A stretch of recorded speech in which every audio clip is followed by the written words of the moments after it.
Kosova ndërton dron luftarak, Shqipëria shkatëron edhe kujtesën e fabrikave të saj të municioneve. Një realitet i hidhur dhe një krahasim që djeg ndërgjegjen kombëtare.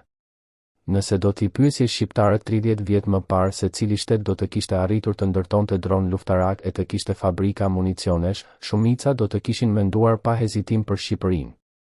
Një vend që kishte pasur industri ushtarake që nga vitet 60, që kishte prodhuar armë, fishek, mina, municione e madje tanke të lehtë. Një vend që, pavarësisht izolimit, kishte ngritur një infrastrukturë të plot mbrojtjeje, me qindra inxhinier, teknik e ushtarak të specializuar. Por sot, më shumë se 113 vjet pas shpalljes së pavarësisë, Shqipëria nuk ka më asnjë fabrikë municionesh, asnjë linjë prodhimi strategjik, asnjë projekt të rëndësishëm në industrinë e mbrojtjes. Në të kundërt, Kosova, një shtet i vogël, i lindur mes flakëve të luftës, me vetëm 17 vjet pavarësi, po ecën me hapa të sigurt drejt ndërtimit të një kapaciteti real mbrojtës. Dhe këtë po e bën me seriozitet, me investim në dije, me ambicie shtetformuese dhe me dashuri për atë dheun. Kosova e vogël me mendje të madhe. Në vitin 2025, Kosova njoftoi zyrtarisht ndërtimin e dronëve luftarak me bazë të brendshme prodhimi. Projekti, i zhvilluar nga ekspert kosovar në bashkëpunim me kompani ndërkombëtare, është pjesë e një strategjie që synon ngritjen e kapaciteteve të forcës së sigurisë së Kosovës në nivel të ushtrive moderne të NATO-s. Kjo nuk është vetëm një arritje teknologjike. Është një mesazh politik dhe kombëtar. Kosova, që ende nuk njihet nga të gjitha shtetet e botës, po tregon se dinjiteti nuk fitohet duke pritur, fitohet duke vepruar. Në vend që të pres pajtimin e fqinjeve apo lejen e ndërkombëtarëve për të qenë një shtet funksional, ajo po ndërton bazat e një ushtrie të vërtetë. Dhe kjo është pikërisht ajo që e bën të respektueshme. Në të njëjtën kohë, Kosova ka funksionalizuar fabrikën e parë të municioneve, e cila prodhon fishek e municione për përdorim të FSK-s dhe për eksport në tregje të kontrolluara. Ky është një hap strategjik që çdo shtet serioz do ta kishte bërë shumë më herët, sepse asnjë vend nuk mund të mbrojë veten nëse nuk prodhon as minimumin e arsenalit të tij. Por ja ku jemi, Kosova, 17 vjet pavarësi, fabrika municionesh dhe dron luftarak.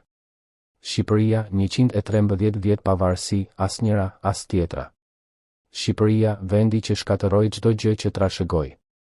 Është e pabesueshme, por e vërtet, Shqipëria dikur kishte një nga industritë ushtarake më të zhvilluara në Ballkanin Perëndimor. Fabrikat në Poliçan, Gramsh, Mjekës e Zallher ishin pjesë e një rrjeti kombëtar prodhimi që furnizonte ushtrinë shqiptare me çdo gjë, nga fishekët deri te artilleria e lehtë.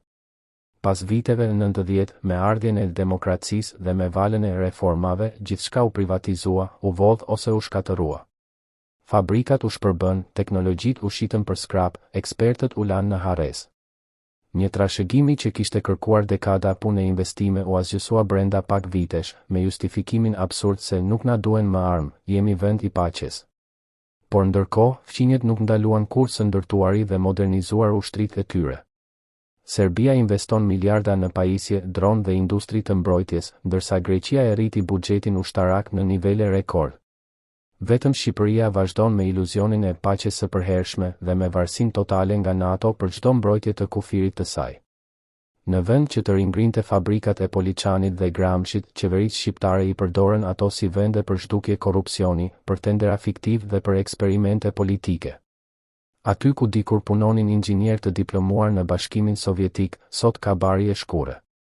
Një vend që nuk prodhon as fishek për armët e veta, nuk është shtet, është konsumator i sigurisë së të tjerëve. Kush na vodhi dinjitetin kombëtar? Është e lehtë të fajsosh kohën, tranzicionin apo mungesën e fondeve. Por e vërteta është shumë më e dhimbshme, Shqipëria nuk ka mungesë parash, por mungesë vizioni. Shpenzohen miliona për fasada, për luks qeveritar, për udhëtime e propagandë, ndërsa asnjë investim serioz nuk bëhet në industrinë e mbrojtjes. Në vend të një strategjie për të ringritur prodhimin ushtarak, kemi strategji komunikimi dhe reforma imazhi. Në vend të inxhinierëve, kemi këshilltar për. Në vend të laboratorëve, kemi zyra tenderash. Kështu u varros industria shqiptare nën firmat e politikanëve që e shohin atë si biznes privat. Ndërkohë, Kosova, me një buxhet shumë më të vogël, po dëshmon se patriotizmi nuk është slogani në televizor, por puna në terren. Në Prishtinë, ministrat flasin për modernizim real të ushtrisë, për bashkëpunim me Turqinë, SBA-n dhe vendet e NATO-s, për zhvillimin e kapaciteteve të pavarura. Në Tiranë, ministrat flasin për qendrën e ekselencës së energjisë diellore, për projektet inovative të turizmit, ndërsa ushtria mbetet me uniforma që blehen jashtë dhe me armatime që datojnë nga vitet 80. Kosova është bërë shembull, Shqipëria po kthehet në turp kombëtar. Është e pashmangshme ta thuash hapur, sot Kosova është më serioze në ndërtimin e shtetit se Shqipëria. Një shtet që ende lufton për njohje ndërkombëtare, që ka më pak resurse, por shumë më tepër dinjitet. Në Kosovë, çdo projekt i mbrojtjes shihet si çështje kombëtare. Në Shqipëri, çdo projekt i mbrojtjes shihet si mundësi tenderi. Kur Kosova ndërton dron luftarak, Shqipëria ende s'ka ndërtuar asnjë satelit funksional për mbikëqyrje, as laborator të prodhimit të fishekëve, as program trajnimi për inxhinier ushtarak. Në vend që të mësoj nga Kosova, ajo e shikon me arrogancë, sikur ne jemi më të vjetër dhe dim më shumë. Në të vërtetë, Kosova po na jep një leksion që duhet ta dëgjojmë me përulësi. Pavarësia nuk është datë në kalendar, është aftësi për të qëndruar në këmbë vetë. Rruga përpara, ringritja ose turpi historik. Nëse Shqipëria dëshiron të ketë ndonjëherë peshë reale në rajon dhe të mos mbetet vetëm në hije të aleatëve, ajo duhet të ringjallë industrinë e saj të mbrojtjes. Jo për të bërë luftë, por për të ndërtuar respekt. Një shtet që prodhon dron, municione dhe sisteme mbrojtjeje nuk është agresor, është shtet që e respekton veten. Shqipëria mund të bashkëpunojë me Kosovën për një projekt të përbashkët shqiptar në fushën e mbrojtjes, një kompleks ushtarak kombëtar që do të ishte simbol i bashkimit praktik, jo vetëm simbolik. Por për këtë duhen njerëz që e duan vendin më shumë se pushtetin. Duhen lider që e kuptojnë se siguria kombëtare nuk blihet me tendera, por ndërtohet me dije, me industri dhe me përkushtim. Përfundim, dy realitete, një kombë. Kosova po ecën përpara me ambicie dhe krenari. Shqipëria po mbetet prapa, duke humbur edhe kujtesën e vet industriale. Kjo nuk është më çështje krahasimi, por alarm kombëtar. Sepse nëse Kosova 17 vjeçare arrin të ndërtojë dron luftarak e fabrika municionesh, ndërsa Shqipëria 113 vjeçare s'ka asnjë vit për të treguar, atëherë problemi nuk është koha, është karakteri. Kosova po ngrihet si shtet. Shqipëria po zbret si kompani private. Në fund, historia nuk do të pyes se kush kishte më shumë vite pavarësi.